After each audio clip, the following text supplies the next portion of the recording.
Bonsoir à tous, on est très heureux de vous retrouver ce soir pour le webinaire trimestriel Yomoni à la conquête du Private Equity. On est très heureux parce que sur le plateau de ce soir, nous recevons de véritables experts, chacun dans leur domaine, mais qui soulignent également la capacité de Yomoni à toujours se dépasser pour vous proposer le meilleur, l'inédit et parfois même l'exceptionnel. Ces qualificatifs n'ont pas été choisis par hasard. Ce soir, nous avons 3 annonces à vous faire. La première annonce, c'est que Yomoni se diversifie en classe d'actifs accessibles puisque nous proposons désormais le Private Equity de qualité institutionnelle et ce grâce à notre partenaire Altaroc. C'est d'ailleurs Frédéric Stollard, notre invité ce soir, managing partner chez Altaroc et cofondateur, qui nous expliquera davantage sur le sujet. Bonsoir Frédéric. Bonsoir Charlotte. La deuxième annonce, c'est que nous allons proposer le Private Equity dès à présent à travers le compte-titre ordinaire et un peu plus tard à travers d'autres enveloppes. Pour comprendre le fonctionnement du Private Equity par Yomoni, nous recevons ce soir Sébastien Dornano, président et directeur général de Yomoni. Bonsoir Sébastien. Bonsoir Charlotte. Et la troisième nouvelle, c'est que tout ceci, nous allons vous le proposer de manière 100% digitale, de manière extrêmement simple et bien évidemment sans frais d'entrée. Autant de raisons de rester avec nous jusqu'à la fin de ce webinaire. Avant de rentrer dans le vif du sujet, on va se retrouver pour notre traditionnel point trimestriel sur les marchés avec le point macroéconomique de Jean-Pierre Petit, économiste et président des Cahiers Verts. Bonsoir Jean-Pierre. Bonsoir. Merci d'être avec nous ce soir. Et puis l'interprétation, l'impact de cette macroéconomie dans les portefeuilles Yomoni et l'impact sur les performances avec Alexis Nac, directeur des investissements chez Yomoni. Bonsoir Alexis. Bonsoir à tous. Jean-Pierre, vous êtes prêt ? Je suis prêt. On va démarrer pour le point macroéconomique de rentrée. Première question, la crise énergétique peut-elle entraîner une récession en Europe ? Oui, la réponse est oui. Je suis désolé, c'est un peu rapide. La réponse est franche. Voilà. Alors, oui, parce que déjà, la zone euro, enfin l'Europe continentale et même, j'ai envie de dire, l'ensemble du continent européen, y compris le Royaume-Uni, un grand nombre de pays d'Europe centrale et la Russie elle-même, sont en récession ou vont rentrer en récession très prochainement. La plupart d'entre eux en tout cas. Voilà. Alors la crise énergétique est la goutte d'eau qui effectivement les fait rentrer en récession pour un certain nombre, pour un pays comme la France par exemple, parce que le gaz et l'électricité, ça représente 5,3% de l'indice des prix à la consommation, donc c'est énorme. Des choses que connaissent pas les États-Unis aujourd'hui, par exemple. Le prix du gaz et l'électricité n'augmente pas comme chez nous. Or, chez nous, c'est très important, et donc c'est la goutte d'eau qui les fait rentrer en récession, sachant qu'on avait déjà un considérable resserrement des conditions financières, un ralentissement de la demande mondiale, et un niveau d'inflation qui a explosé à la hausse, et qui a surpris d'ailleurs à la hausse très fortement jusqu'à présent, et qui, je le crains, va encore un petit peu, pendant quelques mois, surprendre encore à la hausse. Donc ça fait quand même un cocktail qui ne laisse guère de choix et pour le prévisionniste, à mon avis. Très clair. Quelles seront les conséquences, selon vous, de l'enlisement du conflit entre l'Ukraine et la Russie ? La même chose qu'avant, si je puis dire. Alors, pour ceux, d'ailleurs, qui se réjouissent des avancées de la contre-offensive ukrainienne, je leur dis ceci, que c'est effectivement peut-être réjouissant du point de vue du respect du droit international, de la démocratie, des droits de l'homme, etc. Certainement, mais du point de vue de la résolution de la guerre, je n'en suis pas du tout certain. Sachant qu'à mon avis, le président de la Fédération de Russie, Poutine, ne va pas rester les bras croisés. Donc on est encore en phase, à mon avis, de guerre de position. Et d'ailleurs, les gains de territoire de l'armée ukrainienne, jusqu'à présent, se limitent, à ma connaissance, à 6000 km². 6000 km², c'est pas négligeable, mais c'est exactement 1% du territoire ukrainien. Donc voilà. Et donc, ça veut bien dire que Poutine, depuis 2014, a conquis déjà 19% du territoire ukrainien. Donc voilà, tout ça pour ramener les choses en bonne proportion et pour dire que cette stabilisation de la guerre, en fait, il n'y a rien de vraiment nouveau. Cette guerre de position va durer, donc va maintenir les prix des matières premières à un assez haut niveau et va maintenir l'incertitude géopolitique. Alors, dans ce cadre-là, il y a eu quand même une bonne nouvelle depuis l'été, c'était l'accord sur les matières premières agricoles ukrainiennes. Et puis une mauvaise, c'est le fait que Poutine ait décidé de couper les exportations de gaz à la quasi-totalité des pays d'Europe de l'Ouest. Voilà. Ok. Et selon vous, comment va évoluer la parité euro-dollar ? Alors la parité euro-dollar, d'abord, c'est le dollar qui monte contre l'ensemble des monnaies depuis un peu plus d'un an.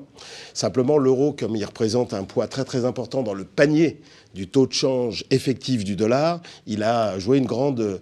il a beaucoup contribué à la hausse du dollar. Mais il a également baissé face au franc suisse, face au dollar canadien. Donc il y a eu aussi un effet baisse de l'euro autonome à cause de la guerre d'Ukraine, principalement. Voilà.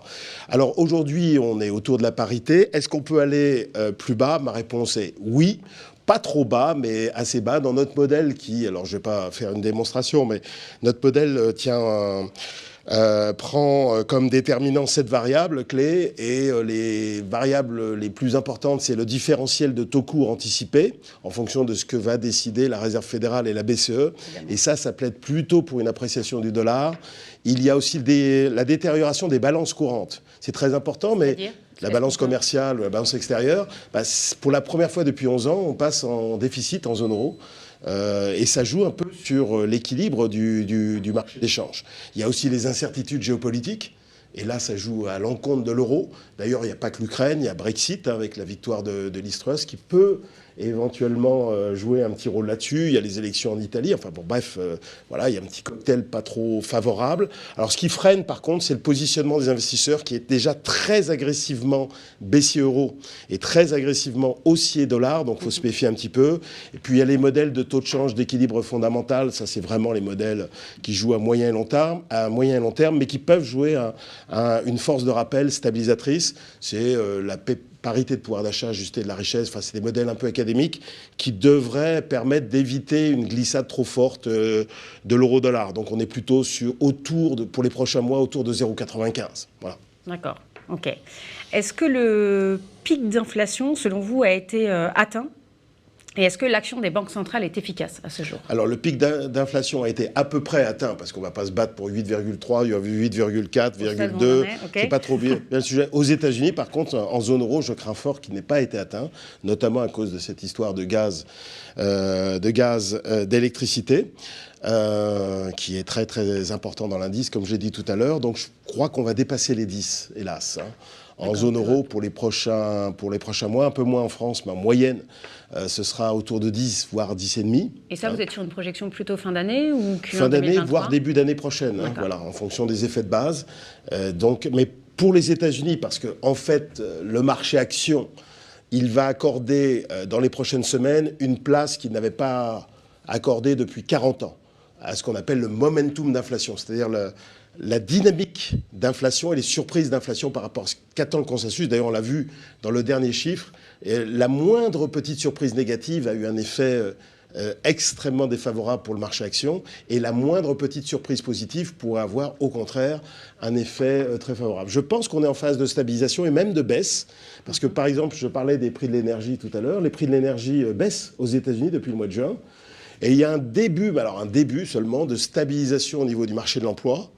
Un début qui devrait quand même favoriser un processus d'entame de stabilisation de l'inflation sous-jacente, celle qui n'est pas liée à l'énergie, qui n'est pas liée aux matières premières agricoles, etc. Et au total, je pense que ça va décélérer, oui. Plus vite qu'en Europe. C'est terrible à dire, mais l'Europe subit le fait d'être très dépendante de l'énergie extérieure, en particulier de l'énergie russe, c'est sa plus grande erreur. Et puis d'avoir une monnaie qui baisse.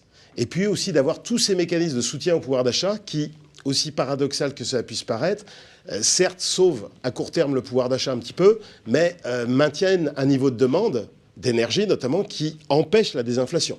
Alors qu'aux États-Unis, il n'y a plus du tout de mécanisme de soutien au pouvoir d'achat, cette année en tout cas. D'accord, c'est très clair. Et quelles sont, vos prévisions de croissance et d'inflation? Et est-ce qu'elles ont évolué depuis notre dernier webinaire du mois de juin? Elles ont un petit peu évolué à la baisse, surtout pour la zone euro, puisque... Alors, pense que elles ont évolué à la baisse, on parle de la croissance? Oui, de la croissance, oui. Et là, ça ne va pas dans le bon sens, oui. Pour la zone euro, je pense que quand je suis venu vous voir avant l'été, on était à plus 0,5. On était déjà sous le consensus, qui était à plus de 1. Et là, on est à moins 0,2, hélas, actuellement. Et le consensus Bloomberg était encore aux alentours de 0,8. Mais je pense qu'il va baisser. Mais enfin, voilà, on est encore en dessous du consensus pour la croissance réelle. Quand vous avez un quatrième trimestre en négatif et un premier trimestre en négatif, en général, c'est très, très difficile d'avoir une croissance moyenne annuelle positive, parce que l'effet d'acquis est négatif. Et en plus, la reprise qui aura lieu à partir du printemps prochain sera quand même assez laborieuse. Parce qu'on ne se remet pas de 10% d'inflation comme ça, quoi. Voilà. C'est quelque chose qu'on va payer assez longtemps. Même si l'inflation baisse. Mais... Une croissance revue à la baisse et une inflation à 2 niveaux entre les États-Unis où on devrait progressivement... En Europe, à partir du début du T1 de l'année prochaine et du printemps, ça décélérera aussi. Mais moins rapidement qu'en Europe. Aussi fou que ça puisse paraître, mais à l'été prochain, je pense, et même dans un an, l'inflation en zone euro sera supérieure à celle des États-Unis. Voilà. Okay. Très clair. Merci Jean-Pierre pour votre intervention. Le trimestre prochain. Merci beaucoup. On va maintenant passer à l'impact sur les performances et sur les mandats Yomoni avec Alexis. Bonsoir Alexis. Bonsoir. Quel a été l'impact du contexte macroéconomique que Jean-Pierre vient de nous décrire sur peut-être les allocations Yomoni dans un premier temps, et puis nous passerons aux performances bien évidemment. Alors, comme l'a expliqué très bien Jean-Pierre, la situation macroéconomique s'est aggravée depuis notre dernier webinaire, car on a une activité qui ralentit avec des banques centrales qui continuent à augmenter leurs taux pour freiner l'activité, pour lutter contre l'inflation, ce qui fait augmenter le risque de récession globale. Ceci nous avait amené à réduire notre exposition aux actifs risqués au début de l'été. Nous sommes donc maintenant dans une position neutre.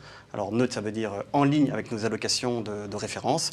Si je prends un profil 6, par exemple, équilibré, nous sommes à 50% d'actions et 50% d'obligations.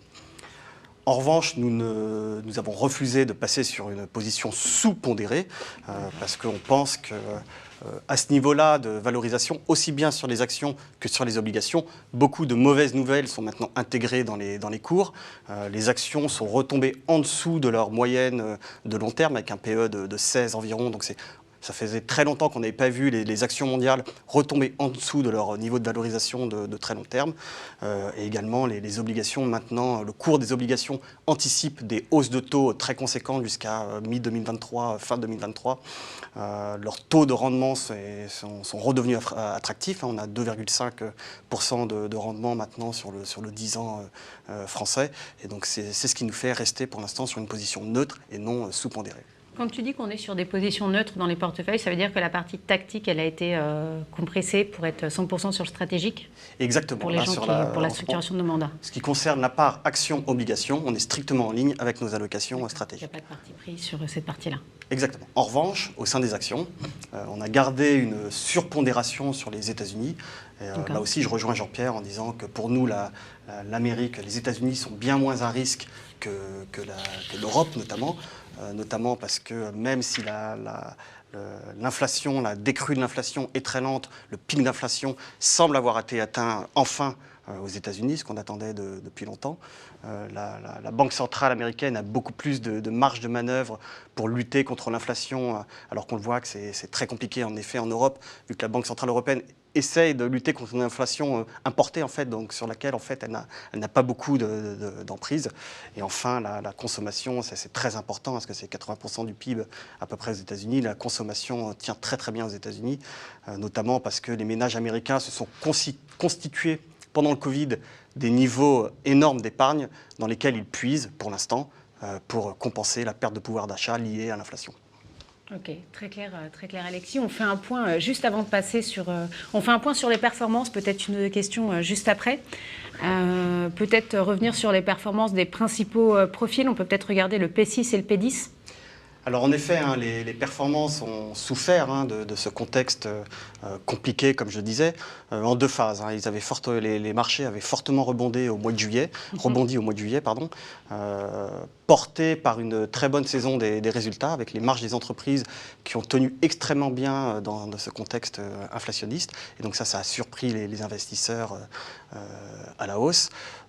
Et je dirais, ce qui est toujours paradoxal, les indicateurs d'activité qui ont déçu, finalement, était une bonne nouvelle pour les marchés parce que les investisseurs ont anticipé des réactions des banques centrales peut-être moins agressives que ce qui était anticipé jusqu'à présent. Ça a été un peu la douche froide, donc le P10, pour donner un titre d'exemple, le P10 sur le seul mois de juillet avait rebondi de près de 10% sur le mois. Là, ça a été le mouvement inverse, c'est un peu la douche froide au mois d'août avec des banquiers centraux, notamment au rendez-vous annuel de Jackson Hole, qui sont revenus avec des discours très agressifs sur leur volonté de lutter contre l'inflation.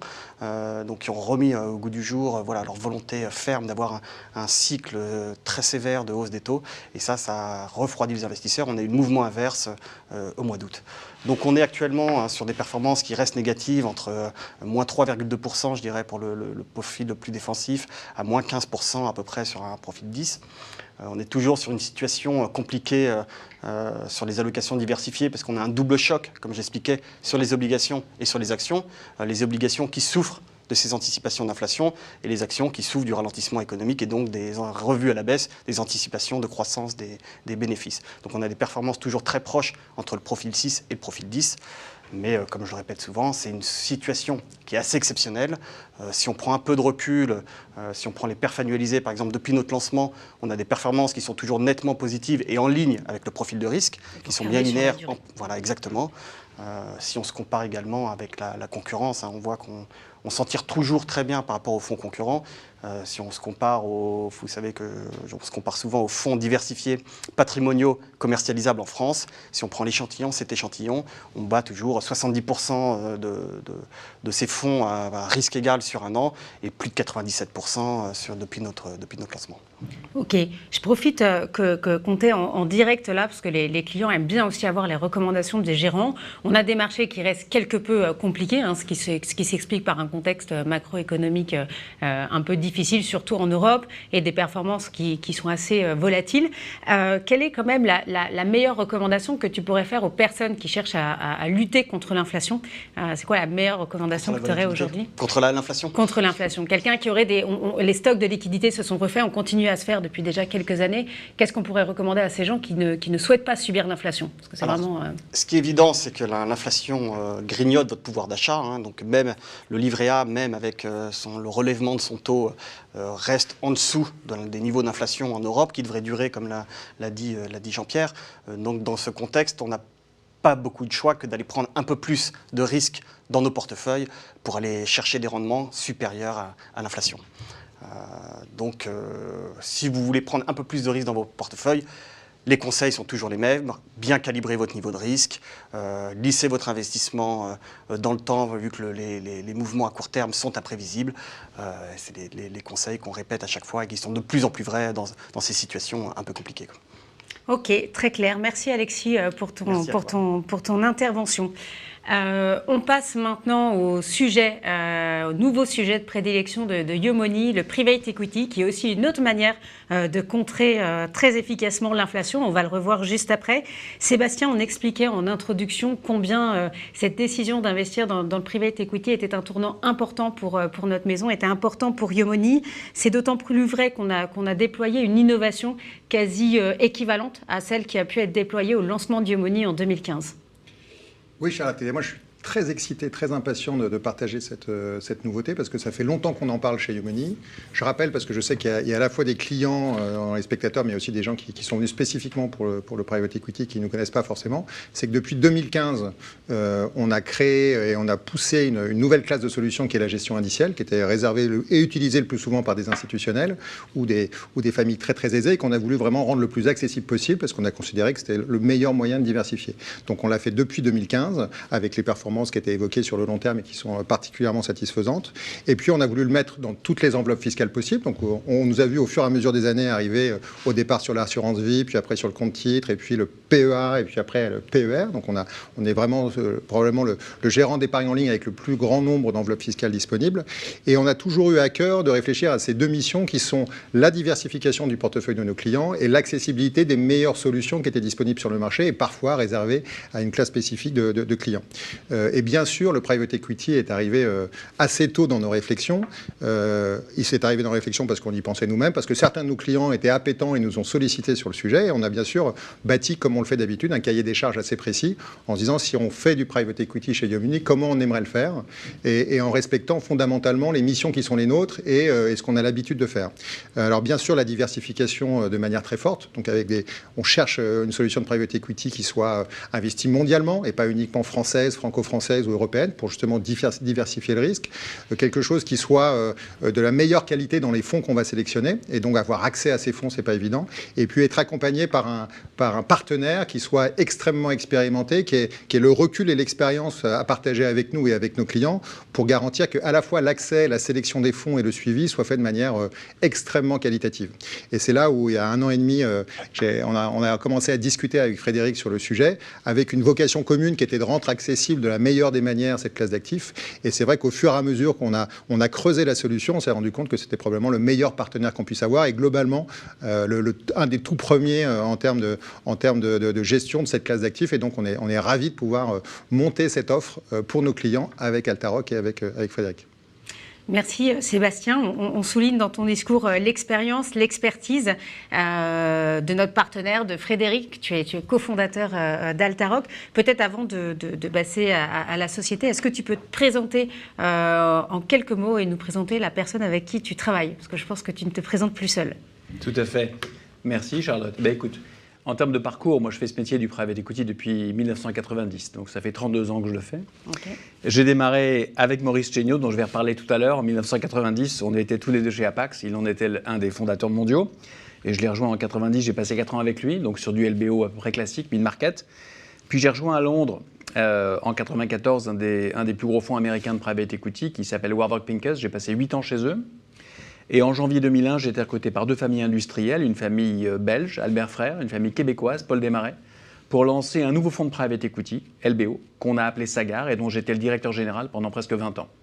Donc je connais bien la classe d'actifs private equity, growth et LBO. Ça fait 32 ans que je pratique ce métier avec un track record assez solide. Et mon associé Maurice Chéniaud est plus connu encore. Donc Maurice fait ce métier depuis 50 ans. Il est un des pionniers de l'industrie en Europe.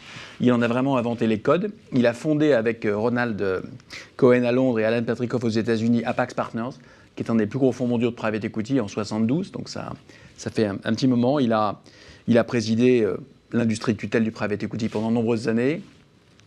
Et puis, ce qui est assez intéressant, et ça va nous intéresser ce soir, il a créé en 1995 une holding cotée qu'il a appelée Altamir, avec une idée en tête, permettre aux clients privés en 1995 d'accompagner de très bons fonds de private equity avec un ticket accessible par la bourse. Bon. Il a doté cette holding Altamir d'à peu près 10 millions d'euros, lui en mettant 65%, et aujourd'hui Altamir, c'est 1,5 milliard de fonds propres. Ça veut dire qu'en co-investissant avec des fonds de private equity sur à peu près 28-30 ans, l'investisseur a fait plus de 150 fois sa mise. C'est à peu près 20% de TRI sur la durée. Voilà, donc Maurice, c'est ça, c'est un des pionniers de l'industrie. Donc, à nous deux, on a presque 80 ans d'expérience en private equity.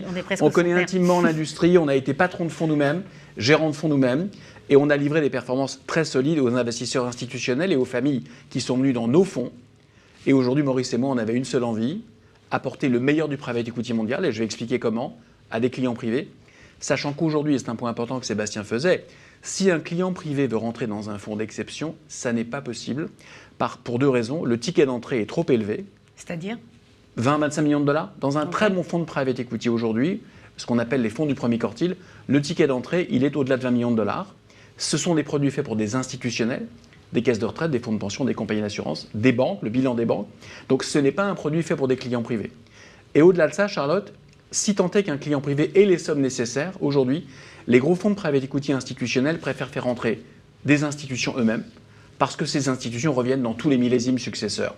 Donc, structurellement, à aujourd'hui, le private equity n'est pas fait pour les clients privés. Et ce qu'on a eu à cœur de démontrer avec Maurice, c'est que dans cette classe d'actifs très performante, on va en reparler, on voulait faire rentrer des clients privés sur un ticket, sur une structure, sur une enveloppe, sur un package, sur un millésime à portefeuille fait pour eux. Altaroc, c'est pour ça. Très clair. Autre point qu'on peut ressurligner juste un instant, c'est le fait que vous investissiez vous-même dans vos propres fonds. On y reviendra juste après, mais c'est quand même un point, un gage de confiance et généralement de performance des fonds. Oui. Peut-être avant juste que tu nous présentes Altaroc, qui est quand même le nouveau partenaire de Yomoni sur le sujet. Est-ce qu'on peut peut-être rappeler à ceux qui nous regardent aujourd'hui ce qu'est le private equity de manière assez pédagogique, voilà, pour poser le socle et que tout le monde soit bien au clair sur ce dont on est en train de parler parler. Très bien. Alors, le private equity, ça consiste de façon simple à investir au capital de sociétés non cotées. À l'inverse, vous avez le public equity, le terme est dérivé de l'anglais, qui consiste à investir dans des sociétés publiques, des sociétés cotées. Bon. Il y a 4 façons d'investir dans des sociétés privées. Vous pouvez investir en majoritaire ou en minoritaire, mais je mets ça de côté. Vous avez les sociétés très jeunes, ce qu'on appelle les startups, le venture capital. D'accord. Ce sont des investissements assez risqués en général, donc nous, on ne pratique pas le venture. D'accord. De l'autre côté du spectre, vous avez des entreprises en difficulté, qui ont eu une vie économique réussie et qui sont maintenant dans des situations compliquées. C'est ce qu'on appelle le turnaround, le capital transformation, on ne fait pas ça non plus. Et au milieu du spectre, vous avez deux autres typologies d'investissement qu'on pratique chez Altaroc. Vous avez ce qu'on appelle les sociétés mûres, le LBO, ce sont des sociétés qui ont des belles positions de marché, souvent dominantes sur leur marché respectif, qui croissent entre 5 et 15% par an, qui ont des belles marges d'EBITDA.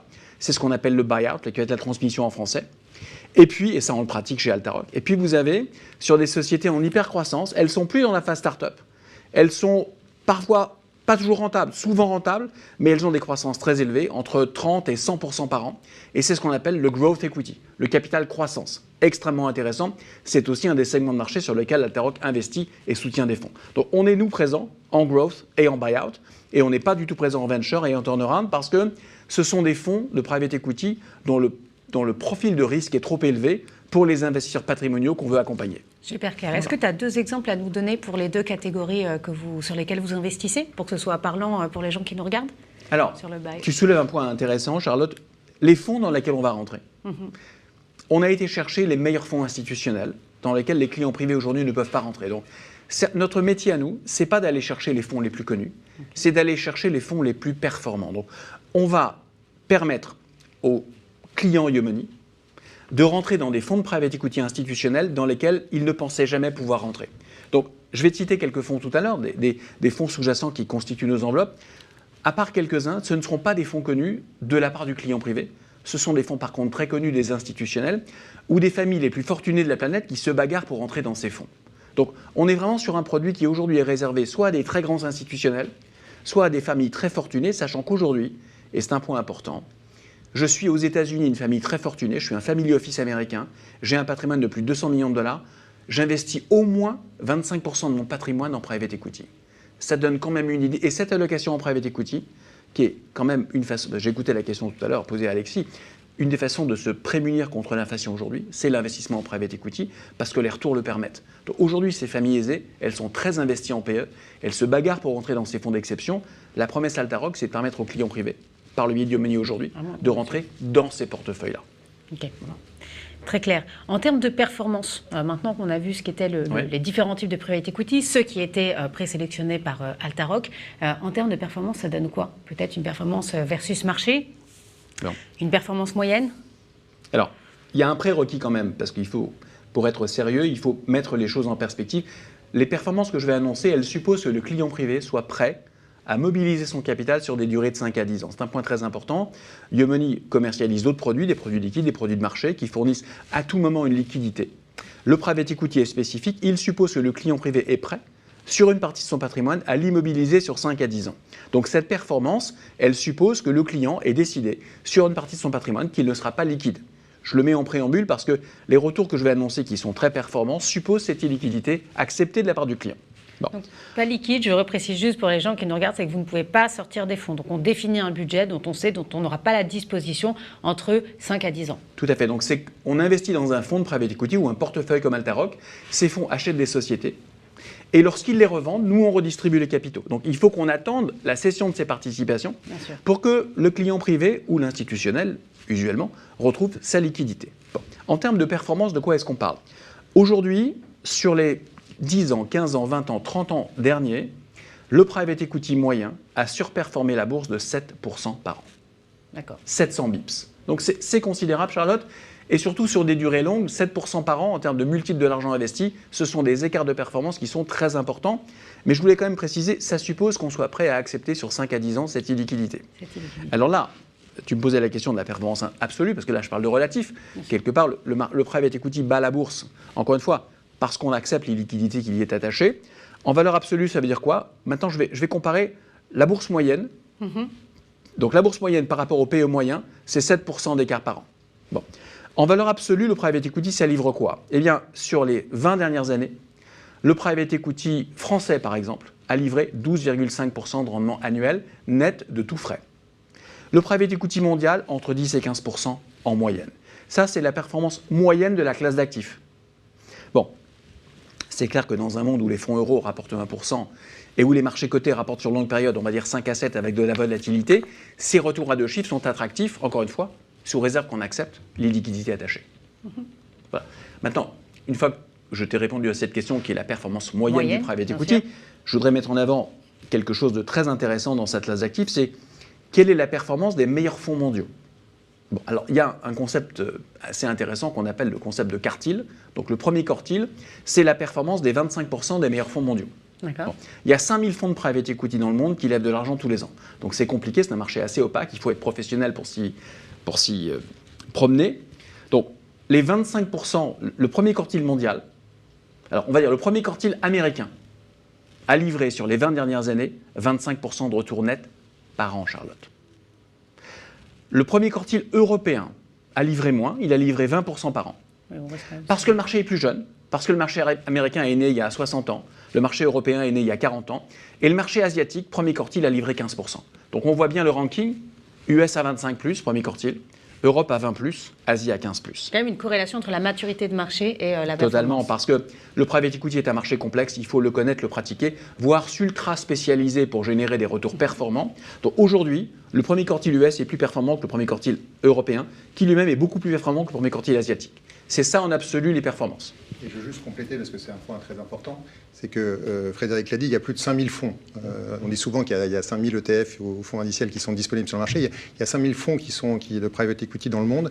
Et donc c'est clé pour nous, non pas de faire une plateforme où on dit, voilà, vous avez accès à tel ou tel fonds, à vous de choisir. C'est vraiment de se baser sur un expert qui a accès déjà à ces fonds, ce qui est déjà exceptionnel, et en plus qui va pouvoir les sélectionner et les suivre. Nous, on est vraiment dans cette logique de gestion pilotée. On l'a toujours fait, on l'a fait pour la gestion sur mandat en ETF. On le fait de la même manière avec Altaroc en disant, voilà, vous voulez vous exposer au private equity, on vous a trouvé probablement le meilleur sélectionneur de fonds avec celui qui a en plus accès à ces fonds-là, et donc il va aller chercher effectivement les meilleurs fonds, et on espère en tomber dans les premiers quartiles forcément en termes de performance. C'est très clair. On rappelle pour les gens qui nous écoutent, donc à chaque investissement, il y a toujours un avantage, il y a toujours une limite. Donc très forte performance, classe d'actifs extrêmement rentable pour parer l'inflation et générer de la performance sur le long terme. Principale limite, l'illiquidité sur une durée donnée, c'est-à-dire entre 5 à 10 ans. Tout à fait. Voilà. Donc une fois qu'on a conscience de ça, après c'est une question de décision et d'arbitrage, de choix personnel et d'arbitrage du patrimoine. Donc on a parlé des performances. On va maintenant parler de la révolution Altaroc, qui est la société que tu as cofondée avec Maurice Chéniaud. Tu nous as parlé donc du potentiel de puissance du private equity. Quelle est la proposition de valeur d'Altaroc ? Je vais revenir sur ce qu'a dit Sébastien. Aujourd'hui, si je suis une famille industrielle très fortunée dans le monde, je déploie plus de 20% de mon capital en private equity. J'ai une équipe dédiée à faire du private equity et je me bagarre pour rentrer dans des fonds. C'est compliqué. Et puis de toute façon, je ne peux pas investir dans un fonds, c'est trop risqué. Donc chaque année, j'investis dans 5 à 7 à 10 fonds. Bon. On l'a vu tout à l'heure, un grand fonds de private equity pour rentrer dedans, c'est des tickets unitaires de 20 millions de dollars. Donc si je veux me faire une poche de private equity diversifiée, chaque année, il faut que je mobilise 150, 200 millions de dollars. On voit bien que nous ne sommes pas sur des sommes accessibles à des clients privés. Bon. La révolution Altaroc, c'est quoi ? De façon très simple, c'est de permettre à un client privé, à partir de 100 000 euros, d'avoir le même portefeuille diversifié, avec 6 fonds d'exception, que les plus grandes familles mondiales. Si je devais le résumer en un mot, c'est ça, Charlotte. Maintenant, qu'est-ce qu'il y a dans nos portefeuilles, dans nos millésimes ? Dans le millésime que les clients Yomoni vont pouvoir souscrire aujourd'hui, qu'est-ce qu'il y a ? Sur 80% du portefeuille, il y a 6 fonds d'exception de private equity mondiaux. Et sur 20% du portefeuille, il y a des co-investissements directs qui sont faits à côté de ces fonds, dans des sociétés sans payer de fees et sans payer de carry. C'est ça le portefeuille. Maintenant, le moteur du réacteur, ce sont les engagements qu'on prend dans des fonds. Comment est-ce qu'on choisit nos fonds ? C'est important. On a pas mal de critères. On a dit tout à l'heure, nous on ne fait, tu m'interrogeais là-dessus, que du LBO et du growth. Donc il n'y a pas de venture, il n'y a pas de turnaround, parce que le profil risque-rendement est bien meilleur pour des clients patrimoniaux sur du growth et du buyout. Donc on n'a que growth et buyout. Sur les 5000 fonds qui lèvent de l'argent tous les ans, il en reste à peu près 2000, si on enlève les autres catégories. Okay. Bon. Ensuite, on a choisi de n'accompagner que des gérants qui avaient au moins 30 ans d'histoire. C'est-à-dire que chez Altaroc, chacun des fonds qu'on a choisis, chacun des millésimes, a au moins 5 à 6 fonds derrière lui, 5 à 6 millésimes derrière lui, parce qu'on pense qu'il faut 30 ans pour bâtir dans un chez un gérant de private equity une culture, des process, une histoire, des méthodes, une gouvernance et un track record. Tu le disais, l'expérience est extrêmement essentielle. Fondamentale dans ce métier. On l'a vu tout à l'heure, les fonds américains sont plus performants que les fonds européens, qui eux-mêmes sont plus performants que les fonds asiatiques. Donc ce critère de longévité, il est absolument clé. Tous nos gérants ont au moins 30 ans d'histoire dans le private equity. Ensuite, il y a évidemment un critère de performance. On a décidé avec Maurice, sur les 20 années passées, on veut des fonds qui ont fait au moins 15% de TRI net par an tous les ans et qui ont livré sur chacun de leurs millésimes au moins 2 fois la mise nette aux investisseurs. Voilà. Et puis ensuite, on a bâti, et ça c'est intéressant aussi, parce que ce que disait Sébastien tout à l'heure, on a construit une stratégie dans chaque portefeuille. Il y a une stratégie private equity. Dans ce monde de 5000 gérants, on vous a choisi 6 fonds avec une vraie cohérence. Et donc, on a choisi d'exposer le portefeuille au plan géographique à 40% aux US, parce que c'est là que se font les meilleurs retours, à 40% à l'Europe et à 20% Asie-Israël. Et ensuite, au plan sectoriel, eh bien, on a choisi de soutenir des segments du marché économique qui croissent plus vite que le PIB mondial, parce que pour se prémunir du fait que le marché du private equity peut apparaître comme cher, on a choisi des secteurs qui croissent plus vite que l'économie mondiale. Donc, on est exposé au software et au telco à 50%. On est exposé au monde de la santé à 20%. Et on est exposé aux plateformes digitales à 30%, ce qu'on appelle le B2C, les plateformes consumer à 10% et les plateformes business services à 20%. C'est ça l'allocation qu'on a bâtie. Donc quand je passe tous ces critères à la moulinette, il reste à peu près 200 fonds chaque année. Et la science ou l'alchimie que Maurice et moi avons développée, c'est de choisir pour nos clients 6 des meilleurs fonds dans l'enveloppe que j'ai sélectionnée. Alors, tu le soulignais tout à l'heure, et je finirai là-dessus. Maurice et moi, on investit chaque année 33 millions à titre personnel dans nos millésimes. Donc, ce que vous proposez à la dans clientèle. ce que nous proposons, nous-mêmes, on a investi, à nous deux, 33 millions dans chacun des millésimes. Donc on est très alignés, on paye les mêmes fees que nos clients et finalement, on a bâti aussi ces millésimes pour nous. C'est la meilleure façon qu'on ait trouvé, Maurice et moi, et on connaît bien l'industrie, d'investir notre patrimoine. Ok, c'est très clair. Donc, critères d'expérience, de longévité, Absolument. critères de performance, et puis au final, derrière, vous faites un vrai travail d'allocataire d'actifs non cotés. Et donc, pour rappel, Altaroc, c'est un fonds, c'est un fonds de fonds. Enfin, vous proposez C'est un portefeuille, Charles. C'est un portefeuille. Je préfère cette expression. D'accord, c'est un portefeuille, mais on va avoir un fonds à l'intérieur duquel on va trouver les fonds de private equity. Les 6 meilleurs fonds mondiaux qui lèvent cette année. Ok, très clair. Ok, mais très clair sur cette partie-là. Est-ce que tu pourrais nous donner aujourd'hui les raisons essentielles d'investir avec Altaroc ? Bon. Si tu pouvais les résumer. Je vais te les résumer. On a fait un point important tout à l'heure, ça suppose quand même que le client soit prêt sur une partie de son patrimoine à l'allouer à une poche illiquide. Je le dis parce que les performances sont parfois tellement impressionnantes que je voudrais remettre en perspective cette contrainte opérationnelle. Bon. Et c'est une réflexion qu'on a eue, et pourquoi on a proposé le private equity aussi, c'est que nous, on est dans l'épargne long terme des clients. On sait qu'on a un peu plus de 60% à 65% de nos clients qui nous annoncent des horizons d'investissement de 10 ans. Et donc, il nous paraissait tout à fait probant d'avoir une convergence entre ces horizons d'investissement suggérés par nos clients et du private equity. Donc, effectivement, l'illiquidité est là, elle se voit sur le long terme, mais on voit qu'il y a un intérêt poussé sur ce type d'horizon qui est effectivement assez lointain. Et une complémentarité dans et entre les deux portefeuilles, bien sûr. Alors, ce qui est intéressant, le point que fait Sébastien, je rebondis dessus, aujourd'hui, si on prend les banques privées les plus haut de gamme du marché aux US, elles équipent leurs clients à plus de 20% en private equity. Donc le patrimoine d'un client privé grande fortune américain, il est exposé, quand il est family office, qu'il est très très riche, il est plutôt à 30% en PE. Et quand il est client privé riche dans une banque privée, il est plutôt à 20-25% en PE. Donc vous êtes en train d'amener le client privé sur une classe d'actifs réservée hier encore à des élites financières. C'est ce que vous permettez à vos clients de faire par la poche Altaroc. Alors, si je devais résumer, parce que tu m'as demandé avec Sébastien de résumer de façon simple quelques raisons, pour le client que la proposition de valeur peut intéresser, c'est quoi les attraits ? Un, c'est de s'exposer à une classe d'actifs très performante. On l'a vu, le private equity est très performant, avec des chiffres à l'appui incontestables depuis 60 ans aux US, 40 ans en Europe, 20 ans en Asie. Deuxième chose intéressante, eh bien, on va essayer d'exposer le client, non pas à la performance moyenne du private equity, mais à ce qu'on appelle le premier quartile, voire le premier décile du private equity, parce que c'est là qu'on note une surperformance absolument incroyable par rapport au PE moyen qui était déjà performant par rapport au marché coté. Bon. La troisième chose, c'est que cette sélection de gérants, elle est complexe. Je l'ai dit tout à l'heure, il y a 5000 gérants qui lèvent de l'argent tous les ans, on va en choisir 6, c'est compliqué. Maurice et moi sommes très expérimentés en la matière, on a été patrons de fonds nous-mêmes, on connaît les critères de succès d'un fonds. Donc je pense que quelque chose qui peut plaire à un client un client Altaroc et indirectement un client Yomoni aujourd'hui, c'est l'expérience cumulée qu'on a dans cette industrie. On fait ce métier depuis très longtemps, on le connaît par cœur, on est assez respecté mondialement et on investit significativement. L'autre chose, je voudrais le noter, c'est que la holding cotée que Maurice pilote, qui s'appelle Altamir, a décidé elle-même de bâtir toute sa stratégie internationale de private equity à travers Altaroc. Sa diversification internationale de PE, elle l'a fait à travers Altaroc. Donc, on a un soutien institutionnel d'Altamir, c'est important. Je pense que c'est aussi un des éléments qui a plu aux équipes de Yomoni, c'est qu'on a un institutionnel de renommée internationale, dont la performance depuis 30 ans est remarquable, qui a décidé de faire sa stratégie de private equity internationale à travers Altaroc. Ça, je pense que c'est important aussi. Enfin, et Sébastien l'a souligné, on construit pour le client non pas l'accès à un fonds, ni même l'accès à 6 fonds, on lui construit une stratégie à travers 6 fonds. Et donc, c'est une vraie allocation patrimoniale en private equity qu'on lui construit. C'est un vrai mandat de gestion. C'est un mandat de gestion complet, Charlotte, et vraiment, on l'a conçu comme tel. On a une stratégie géographique, une stratégie sectorielle, une stratégie par typologie de deal, et enfin une diversification incroyable, parce qu'à travers 6 gérants, sur le millésime 1 qu'on avait l'an passé, par exemple, il y a 250 ETI sous-jacentes. Bon. Et dernier point, la transparence. Je pense que ça, c'est important, de donner du sens à son investissement. De plus en plus de gens me le disent, Frédéric, on cherche de la performance, mais on veut aussi du sens, on veut comprendre où on investit.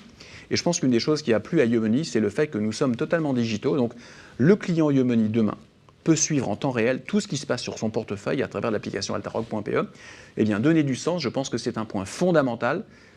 La modernité du private equity, c'est la transparence totale. J'ai travaillé pendant plus de 30 ans dans cette industrie qui est très secrète, qui est très opaque. Mais c'est pas toujours gagné, la transparence. Aujourd'hui, on a décidé de casser tous les codes. Tout est transparent dans ce qu'on fait. De la souscription au reporting, au suivi de la performance. Voilà un peu. Ouais, je pense que là, tu viens de le résumer, mais on voit bien l'adéquation entre nos maisons sur la transparence, la diversification. Je dirais que je rajouterais que d'un côté, avoir des ETF sur la partie cotée et le private equity, c'est des compléments qui sont parfaits, sachant que d'un côté, vous avez une liquidité qui est très forte, de l'autre côté, une liquidité qui est un peu plus à projeter. Et donc, le complément, et tu disais qu'effectivement, les grandes familles américaines avaient 20% de private equity, voire plus, mais à le côté, elles ont de la gestion indicielle, parce que c'est une grande partie de leur allocation. Donc, on considère vraiment qu'on est en train de bâtir une allocation d'actifs qui dépasse le marché coté et qui reste vraiment dans les meilleurs standards. Enfin, en tout cas, on offre les meilleurs standards à la place. Et donc, c'est vrai qu'on voit bien que cette histoire de transparence, elle est clé pour nous. On l'a toujours fait, on l'a fait pour la gestion indicielle. Vous savez qu'on fournit le maximum d'informations sur l'ensemble des décisions de gestion qu'on prend pour le compte de nos clients. Il était clé pour nous, en plus de l'expérience, et là, maintenant, je crois que vous êtes à peu près convaincus de l'expérience qu'on peut avoir avec Altaroc sur la private equity, d'avoir l'information la plus totale sur l'ensemble des éléments, que ça soit les investissements, ça veut dire dans les fonds, mais aussi dans quoi investissent les fonds eux-mêmes pour faire vivre cette case d'actifs au sein des clients, sur les frais pour bien démontrer exactement combien vous allez payer au fur et à mesure de l'investissement que vous faites en private equity. Et ça, je pense qu'on a trouvé une adéquation qui est très bien, avec la volonté, je pense, commune de rendre ces éléments accessibles. Aujourd'hui, à partir de 100 000 €, on espère de plus en plus bas au fur et à mesure, mais qui est un élément clé pour nous. Voilà. Clairement, un ADN commun qui n'avait juste besoin que de se rencontrer, hein, entre la démocratisation au plus grand nombre, la transparence, la digitalisation et l'efficacité en termes de performance. Est-ce que, Frédéric, on parle beaucoup des fonds sous-jacents, les fonds que vous sélectionnez. Est-ce qu'on peut peut-être rentrer un petit peu dans le détail avec l'exemple de quelques fonds qu'on a mis sur le slide qui défile? Est-ce que tu peux nous en dire un petit peu plus sur ces fonds institutionnels sur lesquels indirectement, les clients Yomoni vont être investis? Tout à fait. Alors, je vais en dire un peu plus, Charlotte, sachant que sur notre site, il y a tout ce que vous voulez savoir sur ces fonds sous-jacents, et que je sais que beaucoup des clients Yomoni ne les connaîtront pas aujourd'hui, parce que ce sont des fonds essentiellement institutionnels, qui hier encore ne prenaient jamais de clients privés. Donc, c'est une petite révolution. Alors, je donne quelques exemples. On est rentré chez un des gérants européens dans le monde du logiciel. Donc, c'est un fonds de private equity, de LBO, spécialisé exclusivement sur l'univers du logiciel, le software, depuis presque 30 ans, qui s'appelle HG, qui, à notre avis, Maurice et moi, est le meilleur gérant, au moins européen, de private equity LBO en software, et on pense même un des meilleurs gérants mondiaux de buyout dans le monde du software. On parle d'un gérant qui a 250 professionnels de l'investissement, qui existe depuis 30 ans, qui a un track record absolument spectaculaire. Sur les 10 dernières années, on est sur plus de 25% de TRI net par an, net de tout frais. Et HG, on est rentré dans 2 fonds d'HG, un fonds mid-market qui s'appelle Genesis, un fonds large cap qui s'appelle Saturn. Et pour faire simple, HG, dans chaque fonds de HG, vous avez 15 sociétés qui vont croître entre 10 et 20% par an, tous les ans, et qui feront entre 30 et 40% de marge d'EBITDA. On parle de pépites absolument exceptionnelles. Géographiquement parlant, HG, c'est 60% Europe, 40% US, 250 professionnels, un TRI spectaculaire. Nous, très très difficile de rentrer. Alors, le ticket unitaire minimum est de 20 millions de dollars, sauf qu'ils ne prennent jamais de nouveaux investisseurs. Il n'y a pas de place. D'accord, il n'y a pas de place en fait. Il n'y a pas de place parce que tous les ticket minimum, il n'y a pas de place, Charlotte, parce que tous les investisseurs institutionnels historiques veulent impérativement revenir tous les 4-5 ans dans les millésimes. Donc, ça fait 2 ans qu'on se bagarre avec Maurice pour rentrer dans HG. C'est un point fondamental. Quand je parle à beaucoup d'investisseurs institutionnels que je connais, qui étaient parfois investis dans mes fonds par le passé, et quand on leur dit qu'on est rentré chez HG, ils ne nous croient pas. Okay. Bon. Alors là, on est sur du LBO majoritaire, monde, large cap, software. On est ensuite rentré chez Apax, LLP. Alors, ce n'est pas le fonds Apax Mid-Market français, qui est un très bon fonds, c'est son cousin anglais, qui est plus gros. Donc, c'est un fonds de 15 milliards. Okay. À notre avis, c'est le meilleur fonds de large cap pan-européen sur nos 4 secteurs. Donc là, on est sur un fonds de 15 milliards. On est sur, là aussi, 250 à 300 professionnels de l'investissement. On est sur 50 ans de track record. Et c'est une exposition sectorielle qui correspond exactement à notre stratégie. Software, santé, digital B2C, digital B2B. Plutôt US, basé en Europe, mais plutôt US-centrique. Donc, majorité US, beaucoup d'Europe, un peu d'Asie. On est rentré ensuite chez Bridgepoint Europe 7, qui est le nouveau fonds de Bridgepoint. Donc là, on est sur du LBO pan-européen mid-market. On est sur une firme qui existe depuis 40 ans. Donc on est sur des fonds avec un track record absolument incroyable. On est sur plus de 20% de TRI net par an depuis 15 ans, 20 ans. Et on est sur un des plus anciens opérateurs de private equity mid-market Europe. Track fabuleux, présence européenne magnifique, présent dans plus de 10 pays européens, avec une vraie capacité de prendre une société française et d'accélérer son déploiement international. Bon. Et enfin, on devrait rentrer prochainement chez Insight. Là, on est sur du growth equity dans la technologie, essentiellement basé aux États-Unis. Un des meilleurs fonds de growth equity américains. 250 à 300 professionnels de l'investissement, spécialisés là aussi dans le software et ce qu'on appelle les business services liés à la technologie, avec un track record sur les 20 années passées de plus de 25% net par an, là aussi. Et là, on est sur des investissements essentiellement minoritaires, Charlotte. Et pour donner une idée, je disais tout à l'heure que les sociétés du portefeuille d'HG croissaient à 15-20% par an. Les sociétés du portefeuille d'Insight croissent en moyenne à 100% par an. Donc on est sur de l'hypercroissance, on est sur un portefeuille de sociétés, une centaine de sociétés par fonds, qui doublent de taille en moyenne tous les ans. D'accord. Et ce qui fait votre capacité, là c'est plus pour la curiosité des gens qui nous regardent, ce qui fait votre capacité à rentrer dans ces fonds qui deviennent inaccessibles, c'est quoi? C'est votre expérience, votre capacité de négociation avec Maurice? Parce qu'il y a quelques, peut-être pas secrets, mais nous dire un peu, c'est vraiment votre expérience passée, votre réseau qui vous permettent de rentrer ou... C'est pas mal de choses, Charlotte. D'abord, on est assez respecté. Maurice est très connu, je suis assez reconnu aussi. La signature d'Altamir, qui est sponsor de nos fonds, est très importante aussi en termes de pédigré.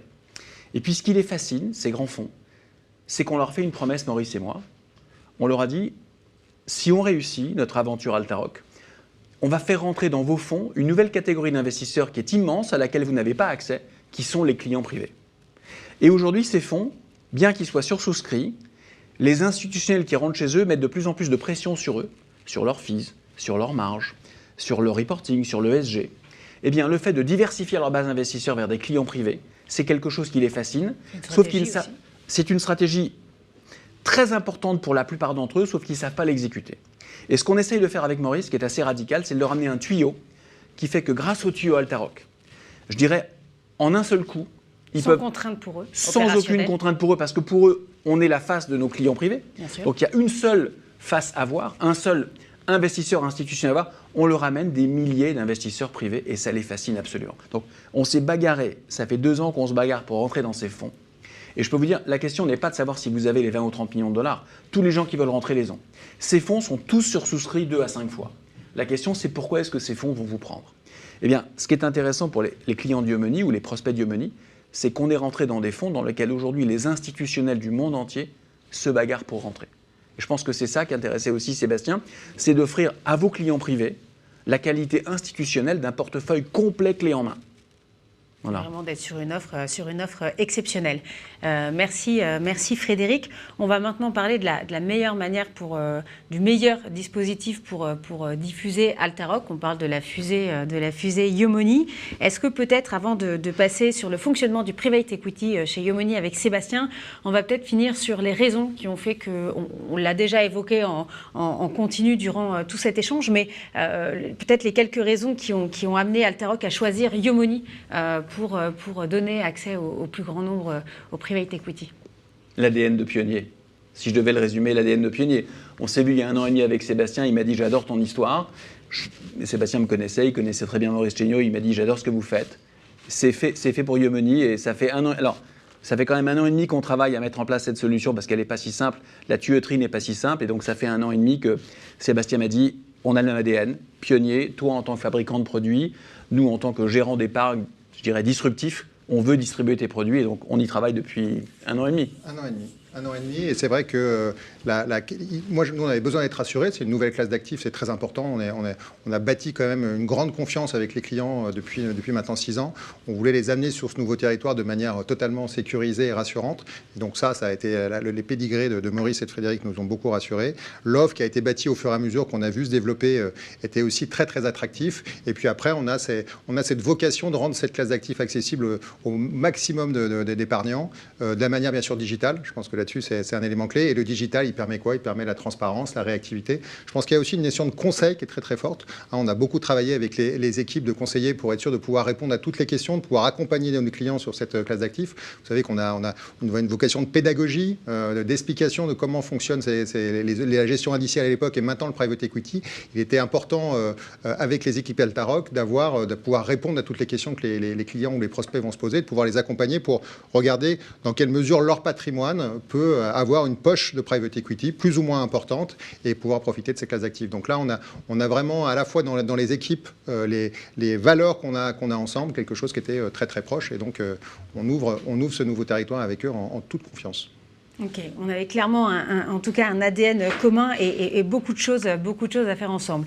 Du coup, Sébastien, donc pourquoi choisir le private equity chez Yomoni? Je pense que tu peux peut-être reprendre un peu le sujet, mais tu l'as déjà bien traité. Demain, je suis prospect ou client chez Yomoni, j'ai envie de rentrer sur le private equity, ça se passe comment?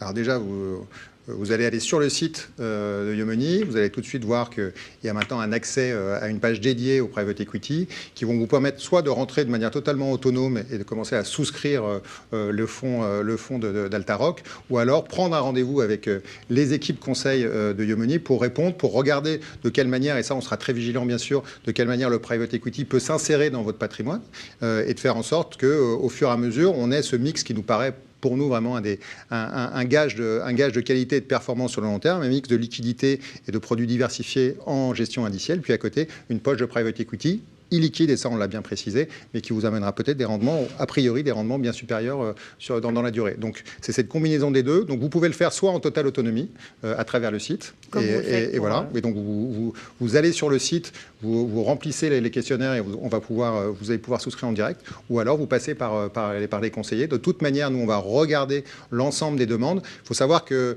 Frédéric le dit pas, mais il y a effectivement une appétence très forte sur ces fonds. Donc le millésime 2022, donc le fonds qu'on propose aujourd'hui, je crois qu'il y a une enveloppe à peu près de 500 millions. Je crois qu'il y a déjà un peu plus de 250 millions qui ont déjà été souscrits, donc c'est assez rapide. Donc ceux qui sont assez intéressés par le sujet, ne tardez pas à prendre rendez-vous, à vous renseigner, parce que les places sont limitées. Je sais que voilà, on le dit pas aujourd'hui, mais c'est le cas. Donc soyons vigilants à pouvoir offrir à ceux qui sont intéressés de manière rapide cette proposition. Et puis on va au fur et à mesure continuer d'avancer sur un terrain commun en faisant en sorte qu'on puisse le proposer au plus grand nombre. On a effectivement avancé le fait que c'était à partir de 100 000 euros. Alors c'est 100 000 euros sur 5 ans, c'est 20 000 euros par an. Il faut bien le préciser. Donc ça fonctionne par des appels de fonds. Ça fonctionne par des appels de fonds parce qu'en fait, on optimise le placement de l'argent. On fait en sorte que quand les fonds en ont besoin, on fait appel à votre épargne pour pouvoir fournir les effet montants. Immédiat. Appel de fonds à effet immédiat. Voilà, exactement. Donc vous allez vous engager sur 100 000 euros, mais sur 5 ans. Donc en fait, globalement, en moyenne, ça sera à peu près 20 000 euros par an. Et donc ça, c'est là ce qui est disponible immédiatement. Et puis on va regarder comment on pourra faire évoluer l'offre pour faire en sorte, bien sûr, de la rendre rendre de plus en plus accessible. Et puis un des points évidemment pour nous qui fait partie de notre ADN, c'est qu'on sera transparent sur l'ensemble des informations, le reporting, l'accès bien sûr dans nos espaces clients à toute l'information sur le fonds, pas de droit d'entrée chez nous sur la partie, comme on le fait de toute façon sur la partie mandat, etc. Donc on reste sur des fondamentaux qui sont communs sur tous ces éléments-là, et on le fait bien sûr en digital et avec les équipes conseil pour être parfaitement accompagnés. Donc pas de frais cachés, 0% de frais d'entrée, 100% en ligne en quelques clics, et l'équipe conseil pour vous aider. N'hésitez pas à prendre rendez-vous. Donc aujourd'hui, le ticket d'entrée est un engagement de 100 000 € qui au final est accessible pour 20 000 € par an, puisqu'on va passer sur des appels de fonds à effet immédiat, donc sur une durée pouvant aller de 3 à 5 ans. Si vous avez besoin d'informations complémentaires, n'hésitez pas à prendre rendez-vous avec nos conseillers, et on se fera un plaisir de vous répondre et de vous accompagner sur ce projet. Si vous avez déjà tout compris et qu'on vous a donné envie d'y aller, surtout n'hésitez pas. L'offre est en ligne depuis le milieu d'après-midi aujourd'hui, donc on vous attend sur les souscriptions. Merci à tous d'avoir participé. Peut-être avant la fin, on a reçu quelques questions notamment sur l'offre Private Equity. On a juste une première question. Je reviens sur peut-être les marchés financiers. Pour Alexis, comment Yomoney gère son exposition au dollar? On a beaucoup parlé de la parité euro-dollar. Comment est-ce que Yomoney gère à travers ses allocations son exposition au dollar? Alors, on a une approche très prudente sur les devises. Comme l'a expliqué Jean-Pierre, on voit bien que les devises, notamment le dollar face à l'euro, sont très volatiles et les mouvements sont très difficiles à anticiper. C'est pour ça que dans l'allocation stratégique de référence action, on a décidé de couvrir 50% de la poche action contre ces risques de change. Concrètement, ça veut dire que vous avez, dans votre poche action, vous avez 50% de la poche action qui est sensible au mouvement du dollar, c'est-à-dire dont les mouvements du dollar contre l'euro vont impacter la performance de votre investissement, et 50% sur laquelle, au contraire, les mouvements du dollar n'auront pas d'impact sur votre investissement. Donc c'est neutre. Donc ça, sur l'allocation de référence, c'est totalement neutre sur cette partie-là. En revanche, c'est vrai qu'on peut prendre des paris tactiques mesurés sur les devises. Je disais tout à l'heure qu'on était surexposé aux États-Unis sur la partie action. Ça veut dire que ce qui en découle, c'est qu'on est surexposé au dollar par rapport à nos allocations de référence depuis le début de l'année. Et donc, aussi bien la partie stratégique non couverte que nos paris tactiques nous ont permis de profiter de ce mouvement assez exceptionnel d'appréciation du dollar qu'on a vu depuis le début de l'année, avec des niveaux de dollars de parité qu'on n'avait pas vu depuis plus de 20 ans. Ok, très clair Alexis, merci pour cette réponse. J'ai quelques questions sur le Private Equity. Une première, plus d'ordre opérationnel. J'ai déjà un compte titre chez Yomoney. Sera-t-il nécessaire d'ouvrir un second compte titre pour souscrire à l'offre Yomoney Altaroc? Ce ne sera pas nécessaire, mais le mieux c'est de passer un coup de fil et de suivre son conseiller, parce qu'il peut y avoir un intérêt à en avoir deux, mais dans l'absolu, ce n'est pas nécessaire. Voilà. D'accord, donc pas forcément nécessaire. Et l'offre est également disponible depuis l'espace client, il me semble. Donc si vous disposez déjà d'un compte titre, rendez-vous sur votre espace client. Vous trouverez aussi le cheminement vers la souscription du partenariat Yomoney Altaroc. J'ai une seconde question, peut-être plus pour toi Frédéric. Peut-on bénéficier d'une réduction d'impôt type 25% en start-up PME? Non, aujourd'hui non. La classe d'actifs, en tout cas pour l'instant, on ne peut pas l'optimiser fiscalement. Donc à l'heure où on se parle, ce n'est pas encore disponible. Maintenant, un des sujets sur lesquels on travaille avec Sébastien, c'est l'inclusion du private equity dans l'épargne retraite. Alors, on parle du plan d'épargne retraite. Oui, mais disons, à aujourd'hui, il n'y a pas de supports fiscaux optimisés, évidents, pour loger sa souscription Altaroc, je dirais. Mais un des sujets sur lesquels on travaille avec Yomoney, c'est l'inclusion du private equity long terme Altaroc dans des supports d'épargne retraite qui, là, pour le coup, présentent des avantages fiscaux intéressants. Donc, un des sujets sur lesquels on travaille de longue date, ce serait d'inclure ce produit de private equity qui est parfaitement adapté à une épargne longue, à la construction d'un patrimoine long, dans un produit d'épargne retraite très efficace. Mais ça fera partie, si tu me réinvites à discuter du sujet, des prochains épisodes de la série Yomoney by Altaroc. Donc on en reparlera. Au Q1 2023. Je pense que la question faisait plus référence au FCPI, à la différence du fonds proposé. Non, on n'est pas un FCPI, donc on n'est pas un produit de défiscalisation du tout. Voilà. Donc, le private equity historiquement en France a été vendu sous une ombrelle de défiscalisation. Ça Tout n'est à pas fait. du tout les produits dont on parle ici. Donc c'était historiquement des produits Qui n'ont pas dont forcément bonne réputation. Absolument, dont les performances intrinsèques étaient faibles et dont le seul avantage fiscal justifiait l'existence. Nos produits n'ont rien à voir. Nos produits sont des produits dont la performance intrinsèque est vraiment remarquable et qui se justifient à eux-mêmes sans l'avantage fiscal attaché. D'accord. Voilà. Et n'oubliez pas que décider d'un investissement par son biais fiscal n'est jamais généralement une bonne décision d'investissement. Une seconde question, a-t-on un avantage financier ou autre à souscrire à un fonds Altaroc via Yomoni plutôt qu'en direct?